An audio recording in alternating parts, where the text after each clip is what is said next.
શું કોઈ દીકરો પોતાની ધાર્મિક ફરજ સમજીને પોતાના જ પિતાની ક્રૂરતાપૂર્વક હથોડાના ઘા ઝીંકીને હત્યા કરી શકે ખરો?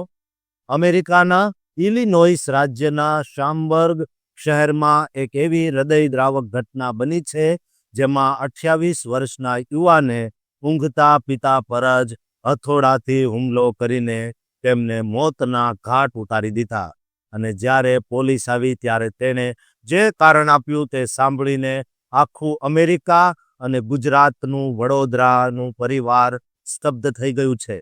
આજના આ વિશેષ વિડીયોમાં આપણે વાત કરીશું એક એવા પૂતતા પુત્રની જે માનસિક બીમારીનો શિકાર હતો અને જેણે થેન્ક્સગિવિંગના પવિત્ર દિવસે જ પોતાના ઘરને લોહીથી લથબથ કરી દીધું. આ ઘટના 29 નવેમ્બર 2025ના રોજ સવારે બની, જ્યારે શામબર્ગના સાઉથ સેલમ ડ્રાઈવ વિસ્તારમાં રહેતા 67 વર્ષીય અનુપમ પટેલની તેમના જ પુત્ર અભિજીત પટેલે હત્યા કરી નાખી.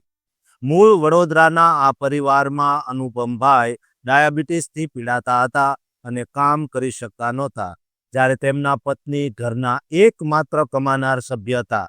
ઘટનાના દિવસે સવારે 5:45 વાગ્યે માતા કામ પર ગયા અને ઘરે પિતા પુત્ર એકલા હતા. ત્યારે અભિજીતે પિતાના બેડરૂમમાં ઘૂસી જઈ હથોડાના ઘા માર્યા અને તેમનો જીવલેણ હુમલો કર્યો, જેના કારણે પિતાનું મૃત્યુ થયું.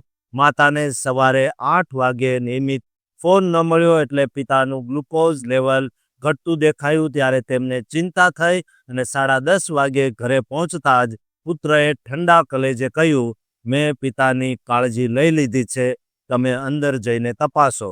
અંદરનું દ્રશ્ય જોઈ માતાના પગ નીચેથી જમીન સરકી ગઈ, કારણ કે અનુપમભાઈ લોહીમાં લપેટાયેલા હતા અને તેમનું મૃત્યુ થઈ ચૂક્યું હતું.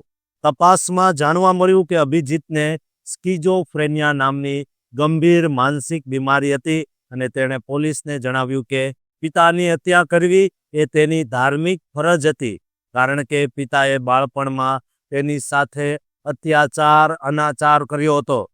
જોકે ડૉક્ટર આ વાતને માત્ર એક ભ્રમ ગણાવી રહ્યા છે. નવાઈની વાત તો એ છે કે અભિજીત વિરુદ્ધ પહેલાથી જ પ્રોટેક્શન ઓર્ડર અમલમાં હતો, જે મુજબ તે પિતાની નજીક નહોતો જઈ શકતો. છતાં માનસિક અસ્થિરતાને કારણે પરિવારે તેને ઘરમાં જ રાખ્યો હતો. અભિજીત અગાઉ યુનિવર્સિટી ઓફ ઇલિનોઇસનો વિદ્યાર્થી હતો, પરંતુ ખરાબ વર્તનના કારણે તેને કોલેજમાંથી કાઢી મૂકવામાં આવ્યો હતો. હાલમાં કુક કાઉન્ટી કોર્ટ દ્વારા તેના જામીન નકારવામાં આવ્યા છે અને તેના પર ફર્સ્ટ ડિગ્રી મર્ડરનો ગંભીર આરોપ મૂકવામાં આવ્યો છે. જોકે કોર્ટમાં તેનો ગુનો સાબિત થાય તો તેને 20 થી 60 વર્ષની જેલની સજા થઈ શકે છે.